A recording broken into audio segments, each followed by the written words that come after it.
నమస్తే అండి. ఎలా ఉన్నారు? పోలిపాడ్యం రోజు వేసిన ముగ్గు ఇదేనండి. చుక్కల ముగ్గు. పండగ పూట ఇలాంటి చుక్కల ముగ్గులు వేస్తేనే కదండీ అందంగా ఉంటుంది.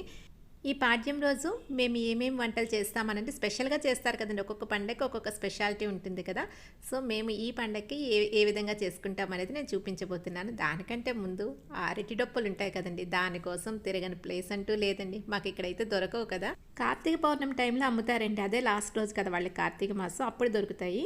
ఇప్పుడైతే కూర కోసం ఒక్కొక్క ఇద్దరు తీసుకొస్తారండి మార్కెట్‌లోని. సో, వాళ్ళ దగ్గరికెళ్ళి అడిగితే చాలా సేపటి వరకు వాళ్ళకి అర్థం కాలేదండి. మెయిన్ లాంగ్వేజ్ ప్రాబ్లమ్ అండి ఇక్కడ. కూర వండడానికి లోపలిది కదండి తీసుకువెళ్తారు. మేము పైది అడిగేటప్పటికి ఆయన కన్‌ఫ్యూజ్ అయిపోయాడు అన్నట్టు. అంటే మాది వాళ్ళకి అర్థం కాదు, వాళ్ళ భాష మాకు అర్థం కాదు.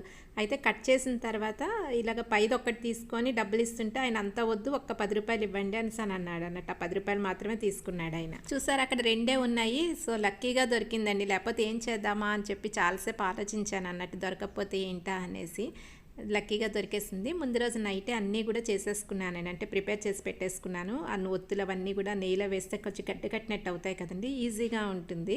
అందుకని చెప్పి నైటే చేసుకున్నానండి. ఎందుకంటే ఈసారి చాలా తెల్లవారికి 3 గంటలకు అలా చేసేయాలన్నారు కదండి. ఇంతకుముందు అంటే కొంచెం 5 గంటల వరకు అన్న టైం ఉండేది. ఈసారి తొందరగా చేసేయాలన్నారు కాబట్టి అన్నీ ముందే అరేంజ్ చేసుకున్నాను. తులసమ్మ దగ్గర అయితే ఇలాగా ఇత్తడి పళ్ళెం పెట్టుకొని అందులో వదిలేస్తున్నానండి. అన్ని నదులను తలుచుకొని అవే అన్ని నదులు కూడా ఇదే అని చెప్పేసి ఇందులో వదిలేస్తాను అన్నట్టు. ఎక్కడుంటే అక్కడ అడ్జస్ట్ అయిపోవాలి కదండి. నది లేకపోతే టెంపుల్ దగ్గరన్నా వదలమని చెప్తారు కదా. ఇక్కడ టెంపుల్స్ అయితే అంత తెల్లవారికి తీయరండి. ఒక 4:30, 5కి అయితే ఓపెన్ చేస్తారు. మరి 4 తర్వాత చేయకూడదు అన్నారు కదా. అది కూడా అంటే క్లీనింగ్లు అవన్నీ అవుతాయండి. టెంపుల్ పూజలు అయితే అప్పుడు స్టార్ట్ అవ్వు. మనకి కార్తీక మాసం ఇప్పటి వరకు ఉంటుంది కానీ వీళ్ళకైతే పౌర్ణమితోనే అయిపోతుందండి. అందుకని చెప్పేసి పూజలు అవన్నీ అంత త్వరగా ఉండవు. 5 గంటల తర్వాత స్టార్ట్ అవుతాయి అన్నట్టు. ఇంకా ఈ దీపాల కార్యక్రమం అయిపోయిన తర్వాత వంట కోసం అయితే ప్రిపేర్ చేస్తున్నానండి. ఈరోజు స్పెషల్గా పులిహోర, పోలిబూర్లు లేదంటే కుడుంబూర్లు అని చెప్పేసి అంటామండి. ఆవిరి బూర్లు అని కూడా అంటాము. దాన్ని పెసరపప్పుతో చేస్తామన్నట్టు. ఆ బూర్లు అయితే చేస్తున్నాను. ఇది వెంటనే మొదలు పెట్టేశానండి తొందరగానే. ఎందుకంటే బాక్స్కి ఇవే చేద్దాం ఐటమ్స్ అని డిసైడ్ అయ్యాను అన్నట్టు. రెగ్యులర్గా రోజు అదే ఐటమ్స్ అంటే చిరాకు ఉంటుంది కదండి. కొంచెం వెరైటీగా ఉంటుందని ఈరోజు ఇలా ప్లాన్ చేశాను అన్నట్టు. తర్వాత చేసుకునే వాళ్ళం. అదేదో కొంచెం ఎర్లీగా చేస్తే టైం కూడా ఉంది కదండి. ఎర్లీ అవర్స్లోనే చేసేసాం కాబట్టి పూజ. సో, అందుకని ఇలా స్టార్ట్ చేశాను. ఈరోజు చింతపండు మాత్రం పాత చింతపండుతో చేస్తున్నానండి. నాకు మొన్నే ఎవరో చెప్పారు పాత చింతపండుతో పులిహోర చాలా బాగుంటుంది అనేసి. వస్తే ట్రై చేద్దామని చెప్పి చేస్తున్నాను. అందుకే కొంచెం కలర్ అయితే చేంజ్ వచ్చిందండి. ఎప్పుడు కొంచెం లైట్ కలర్లో ఉంటుంది కదా, ఈసారి కొంచెం డార్క్ కలర్ అయినట్టుంది. దట్టు నేను ముందే 6 మంత్స్కి అలా చేసి పెట్టేసుకుంటాను కదండి. పులుసు ఫస్టే ఈ మరిగించేసి ఫ్రిడ్జ్లో పెట్టేసుకుంటాను. అది అయిపోయిందండి, 6 మంత్స్ అయిపోయింది కదా. మళ్ళీ ఇప్పుడు చేసుకుంటే మళ్ళీ మనకి కొత్త చింతపండు వచ్చేంత వరకు సరిపోతుందండి. ఇంత కొంచెం చేస్తున్నాను సరిపోతుందా అని అనుకోవద్దండి. మేము చాలా తక్కువ తింటాం. చాలా అంటే రేర్గా చేస్తా అన్నట్టు. పులిహోరలు అవన్నీ కూడా అంత ఎక్కువ చేయను. చేయాలనుకుంటే నిమ్మకాయ పులిహోర చేసేస్తాను, లేదంటే మామిడికాయ పులిహోర చేస్తాను. కానీ చింతపండు పులిహోర చాలా తక్కువ చేస్తా అన్నట్టు. తర్వాత ఇక్కడ టిప్ చెప్తానండి. ఈ కుక్కర్ అనేది మనకి ఇలాంటి టైంలో అంటే మనం ఫెస్టివల్స్ టైంలో వాటిలో కొంచెం అటు ఇటుగా ఉంటాం కదా చూసుకోకుండా. ఒక్కోసారి పొంగిపోతూ ఉంటుంది కొంచెం రైస్ ఎక్కువ అవ్వడం. అలాంటప్పుడు ఇలాగ బయటకు వచ్చేయకుండా ఒక టిష్యూ పేపర్ పెట్టుకున్నారనుకోండి, బయటకు పొంగిపోకుండా ఉంటుంది అన్నట్టు. మొత్తం స్టవ్ చుట్టూ అవ్వడం అలాగ లేకుండా నీట్గా ఉంటుంది. లేదా చిన్న క్లాత్ అన్నా పెట్టేసుకోవచ్చండి. ఎలాగైనా సరే మనకి అది బయటకు రాకుండా ఉంటుంది. అది కూడా మనము ఒకే కుక్కర్లో మనం మళ్ళీ కడిగి పెడుతూ ఉంటాం కదా. ఈ ప్రాసెస్లో కొంచెం పొంగడము అది ఎక్కువ అవుతుంది. సో, దానికైతే బాగా పనిచేస్తుందండి ఈ టిప్ అయితే మాత్రం. ఒకసారి మీరు ట్రై చేసి చూడండి.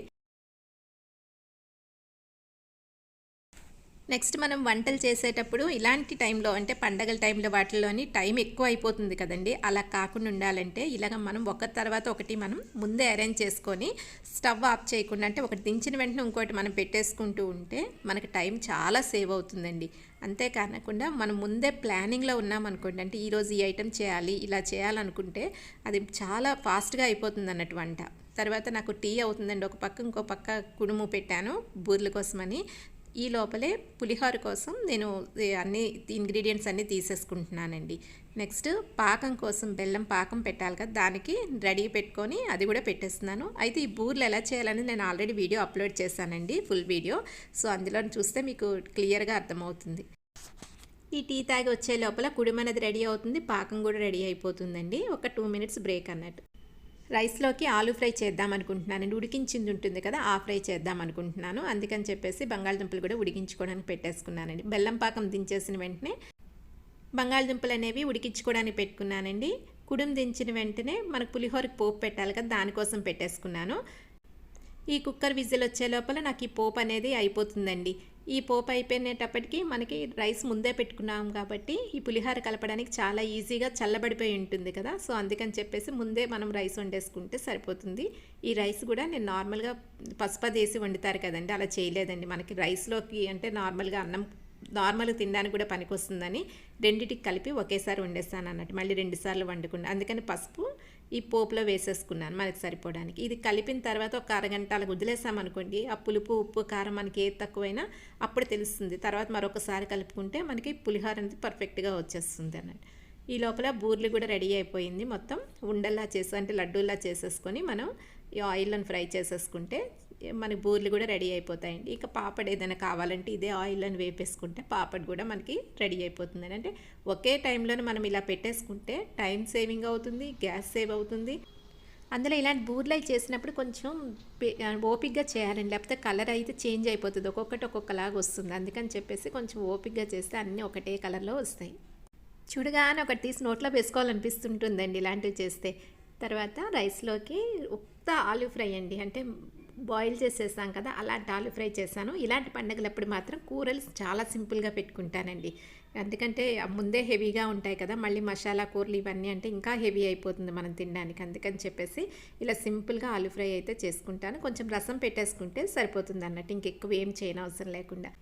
ఇలాంటి ఐటమ్స్ అన్నీ చేసినప్పుడు మార్నింగ్ టిఫిన్ అయితే నేనైతే చేయనండి. పూజ అంత అయ్యేటప్పటికి లేట్ అవుతుంది కదా, అందుకని చెప్పేసి డైరెక్ట్గా 11 గంటలప్పుడు లేదా 12 గంటలప్పుడు వీళ్ళని బట్టి భోజనం అయితే చేసేస్తానండి. మళ్ళీ టిఫిన్ చేసి మళ్ళీ భోజనం చేసి ఇలాంటివి కాకుండా టిఫిన్ స్కిప్ చేసేస్తాను అన్నట్టు. మనకి విస్తరాకులు అని దొరుకుతాయి కదండి, ఇక్కడ ఈ ఆకులు దొరుకుతాయి అన్నట్టు. ప్రతిసారి అరిటాకులు దొరకవు కదా, అందుకని చెప్పి ఇవి తెచ్చిపెట్టుకుంటాను. ఐటమ్స్ అన్నీ రెడీ అయిపోయాయండి. నైవేద్యం పెట్టేసి ఆ నైవేద్యం ఆకులోనే నేను తినేస్తాను. మళ్ళీ వేరే కాకుండా ఇప్పుడైతే మాత్రం నేను మీకు వీడియో కోసం అని పెట్టి చూపిస్తున్నాను. కొత్తిమీర టమాటో పచ్చడి, నిల్వ పచ్చడి చేశానండి. చాలా బాగా వచ్చింది నువ్వులతోని. అది నెక్స్ట్ వీడియో అయితే పెడతాను. ఇంకా అది ట్రై అంటే వీడియో అయితే తీయలేదు, జస్ట్ ట్రైల్ అయితే వేశాను. చాలా బాగా వచ్చిందండి. అంటే అది ఓన్లీ ట్రయల్స్లోనే ఉందండి, ఇంకా వీడియో అయితే పూర్తిగా తీయలేదు. అంటే ఎన్ని రోజులు నిల్వ ఉంటుంది అవన్నీ చూడాలి కదా, అందుకని చెప్పి ఇంకా వీడియో అయితే వస్తుంది. ఇదేనండి ఈరోజు నా పండగ భోజనం. నచ్చిందా అండి వీడియో? నచ్చితే లైక్ చేయడం మాత్రం మర్చిపోకండి. Thank you for watching.